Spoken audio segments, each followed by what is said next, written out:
ዓለም ከዚህ ቀደም የምትቀየረው እየዘገየች ነበር። አንድ ትልቅ ለውጥ መሬት ላይ ወርዶ ለማየት መቶና ከዚያ በላይ ዓመታት መዋጋትን ወይም በትዕግስት መኖርን ይጠይቅ ነበር።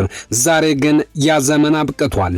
ዓለምን ሙሉ በሙሉ የቀየሩት ፈጠራዎች አብዛኞቹ የቅርብ ጊዜ ትዝታዎች ናቸው።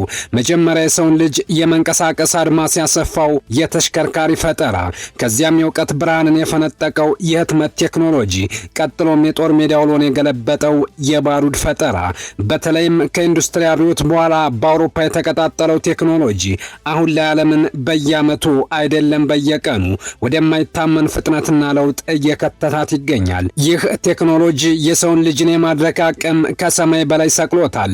የሰውን ህይወት ቀላል በማድረግ ረገድ ወደር ባይገኝላቸውም፣ ነገር ግን ደግሞ ይህንኑ እኛ የገነባነውን ውብ ስልጣኔ በአንድ ጀንበር በማውደም ረገድ እነዚሁ ቴክኖሎጂዎች ግንባር ቀደሙን ስፍራ ይዘዋል። ለዚህ ደግሞ ትልቁ ማረጋገጫ ለጦርነት እየዋሉ ያሉት አዳዲሶቹ ድሮኖች ወይም ሰው አልባ አውሮፕላኖች ናቸው። እስከ ቅርብ ጊዜ ድረስ እነዚህ ገዳይ ድሮኖች በትላልቅና በበለጸጉ መንግስታት እጅ ብቻ የሚገኙ ብቸኛ ኃይል መገለጫዎች ነበሩ።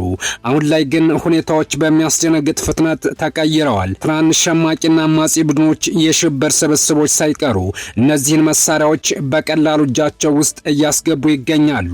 ይህ የድሮን ቴክኖሎጂ በታጣቂዎች እጅ መውደቅ በቴክኖሎጂ ደምቀውና ተንቆጥቁጠው ለተገነቡት የዘመናችን ዘመናዊ ከተሞች ትልቅ መክሰፍትና የደህንነት ስጋት ሊሆን እንደሚችል የጂኦፖለቲካና የወታደራዊ ባለሙያዎች ደጋግመው እያስጠነቀቁ ነው።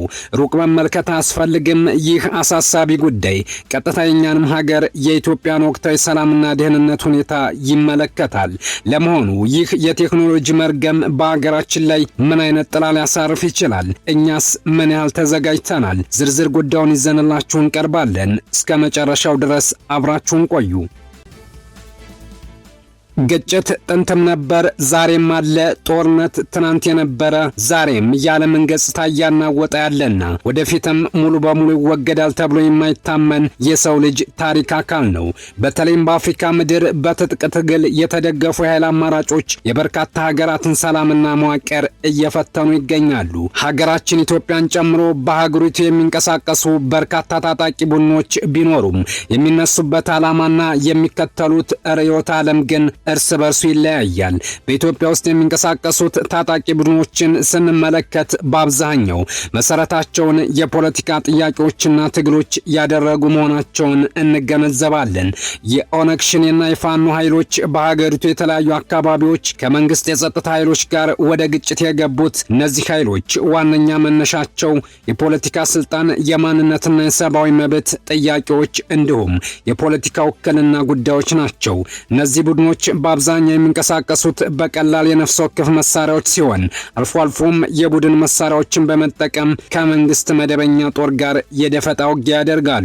ከኢትዮጵያ ወሰን ወጣ ብለን ሌሎችን የአፍሪካ ሀገራትን ስንቃኝ ግን የታጣቂዎች መልክ ይቀየራል። በሌሎች የአህጉሪቱ ክፍሎች የሚነሱ ቡድኖች በአብዛኛው ሃይማኖታዊ አክራሪነትና ጽንፈኝነትን መነሻ ያደረጉ ናቸው።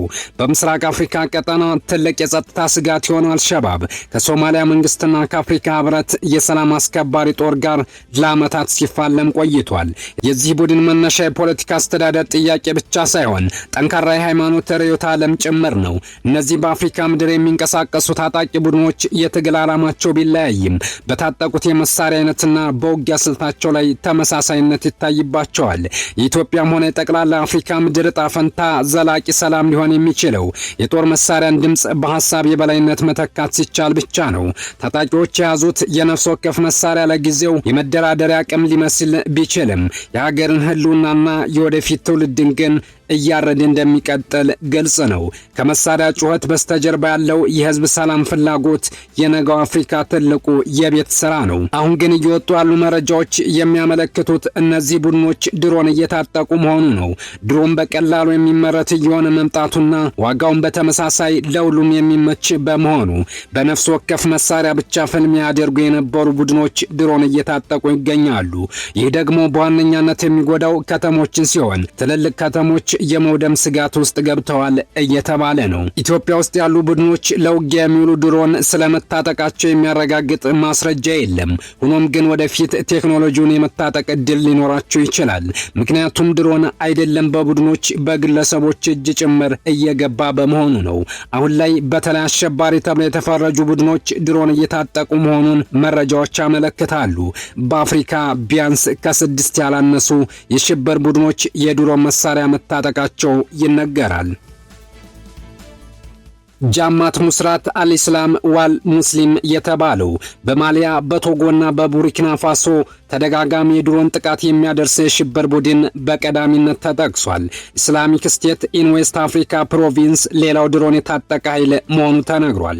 ኢስላሚክ ስቴት ሳህል እንዲሁ ድሮን ይጠቀማል።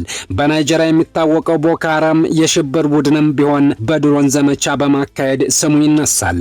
ኢስላሚክ ስቴት ኢን ሴንትራል አፍሪካ ፕሮቪንስ የተባለውም ኃይል ድሮን የታጠቀ መሆኑ ይነገራል። ከነዚህ በተጨማሪ ደግሞ ኢትዮጵያን ጨምሮ ለመላይ ምስራቅ አፍሪካ ሀገሮች የስጋት ምንጭ ሆኖ የሶማሊያ የሽብር ቡድን አልሸባብም ቢሆን ድሮን በእጁ ያስገባ አደገኛ የሽብር ኃይል መሆኑ ይሰማል። አልሸባብ ከየመን ሁቲ ኃይል ጋር በጋራ ለመስራት ባደረገው ስምምነት መሰረት የሁቲ ኃይሎች ከኢራን የሚቀበሉትን የድሮን ቴክኖሎጂ ለአልሸባብ እያስተላለፉ እንደሚገኙ ቀደም ብለው የወጡ መረጃዎች ያመለክታሉ። እንደ አውሮፓውያን አቆጣጠር ከ2018 ጀምሮ የሶማሊያው አልሸባብ ቡድን ትንንሽ ድሮኖችን በመጠቀም የፕሮፓጋንዳ መልእክቶችን መበተን ጀመረ። በሂደት ደግሞ የመንግስትና በሶማሊያ የተሰማሩ የውጭ ሰላም አስከባሪ ኃይሎችን እንቅስቃሴ መከታተል ስራ ሆነ። ቡድኑ ከ2021 ጀምሮ እጅግ አነስተኛ በራሪ አካላትን በወታደራዊ ካምፖችና ተቋማት አካባቢ በመልቀቅ የስለላ ስራ በሰፊው መስራቱን ቀጠለ። ግሎባል ኔትወርክ ኦን ኤክስትሪሚዝም ኤንድ ቴክኖሎጂ ተቋም ያወጣው ሪፖርት በቡርኪና ፋሶ፣ በዲሞክራቲክ ኮንጎ፣ በኬንያ፣ በሊቢያ፣ በማሊ፣ በሞዛምቢክ፣ በናይጄሪያ፣ በሶማሊያና በሱዳን በአጠቃላይ በ9 አፍሪካ ሀገሮች ከመንግስት ውጭ ያሉ ታጣቂ ቡድኖች ድሮን መታጠቃቸውን ይገልጻል። በተለይ የሶማሊያዎቹ አልሸባብና ኤስ ሸማቂዎች ይህንን መሳሪያ መገልገል መጀመራቸው በሰፊው ይወሳል። እንደ አውሮፓውያን አቆጣጠር ከ2020 ጀምሮ አልሸባብ ድሮን በሰፊው ሲጠቀም ቆይቷል። ድሮንን የታጠቀው ደግሞ በድብቅ አስገብቶና ለሲቪል አገልግሎት የሚውሉ ድሮኖችን ከገበያ ገዝቶ ጭምር ነው ይላል። እንደ አውሮፓውያን አቆጣጠር በ2025 የካቲት በጋልሙዱግ የሶማሊያ ሰራዊት ላይ 2 የአልሸባብ ድሮኖች ጥቃት ከማድረሳቸው በፊት ማክሸፉን ያጣቀሰው ሪፖርቱ አሸባሪው ቡድን በድሮን ራሱን እያጠናከረ መሆኑን ያስረዳል። ሌላው በፑንትላንድ ከፊል ራስ ገዝ አስተዳደር በካሊሚስካ ተራሮችና ዋሻዎች የመሸገውን የአይስ ቡድንን የሚጠቅሰው ሪፖርቱ ይህ ኃይል ከኢራቅና ከሶሪያ አይስ ሸማቂዎች እገዛ የሚያገኝና በድሮን ጥቃትም ራሱን ያጠናከረ መሆኑን ይጠቁማል። አሜሪካ ጭምር የዚህ ቡድን የድሮን ጥቃት በቀጠና የፈጠረው አደጋ ስጋት ውስጥ ከቷት በፑንትላንድ ግዛት የተለያዩ ኃይል ተልእኮዎችን ማካሄድ መጀመሯን ሪፖርቱ ይጠቁማል። የእነዚህንና ሌሎች በአፍሪካ ያሉ የሽብር ቡድኖችን በድሮን መሳሪያ የመደራጀት አቅም የመዘነው ግሎባል ኔትወርክ ኦን ኤክስትሪሚዝም ኤንድ ቴክኖሎጂ ጉዳዩ ለአፍሪካ መንግስታት ጠንካራ የደህንነት ስጋት ነው ይለዋል። የሽብር ቡድኖቹ በድሮን ጥቃት ለመፈጸም የሳተላይት ኢንተርኔትና የማይጠለፍ የመገናኛ ዘዴ ይጠቀማሉ። ድሮኖቹ ከራዳር እይታ ወይም ከመጥለፊያ ሞገድ ውጭ ነው ውጤታማ ጥቃት እንዲያደርሱ የሚያስችል ቴክኖሎጂም ታጥቀዋል ይላል። በዚህና በሌሎችም ምክንያቶች የተነሳ ሎትሮም በቂ የጸረ ሽብር መከላከል አቅም ያነገቡ የአፍሪካ መንግስታት ላይ ከባድ የደህንነት ስጋት ቡድኖቹ እንደፈጠሩ ነው ሪፖርቱ ያተተው። ድሮን በመታጠቅና በሰፊው ለውጊያ በመዋል በአፍሪካ ስሟ ከቀዳሚዎቹ ተርታ የሚጠቀሰው ኢትዮጵያ ለዚህ መሰሉ አዲስ አይነት የደህንነት ስጋት ምን ያህል ተዘጋጅታለች የሚለው ጉዳይ በሰፊው ይነሳል። ኢትዮጵያ በድሮን መታጠቅና መጠቀም ብቻ ሳይሆን ድሮን ወደ ውጭ ልካሉ ከሚባሉ ሀገሮች ተርታም ትጠቀሳለች። ይሁን እንጂ አፍንጫዋ ስር እንደ አይስና አልሸባብ ያሉ ቡድኖች ድሮን ታጥቀው እየተጠቀሙ መሆናቸው ለኢትዮጵያ ከባድ የጸጥታ ስጋት መሆኑ እንደማይቀር በሰፊው ይነገራል። በአፍሪካ የድሮን ውጊያና እልቂት እየተበራከተ ነው በሚባልበት በዚህ ወቅት የጦርነት ሕግ የማይገዛቸው ተጠያቂነትም ሆነ ኃላፊነት የሌለባቸው አሸባሪና የታጠቁ ኢመደበኛ ቡድኖች ይህን መሳሪያ መታጠቅ መጀመራቸው አገሮቹ የተጋፈጡትን አደጋ ጨምሮታል ተብሏል። ዓለም ብዙ ጊዜ ማጥቃት ስትሰራ አብራ መከላከያውንም ታቀርብ ነበር። ድሮን በሚመለከት ስንመለከት ግን ድሮን በገፍ ይመረታል፣ መከላከያው ግን እጅግ ጥቂት ነው። ይህ ደግሞ በድሮን የሚደረጉ ውጊያዎች እጅግ አውዳሚ እንደሆኑ ያደርጋቸዋል። ሰላም ለሀገራችን፣ ደህንነት ለአህጉራችን እየተመኘን አበቃን።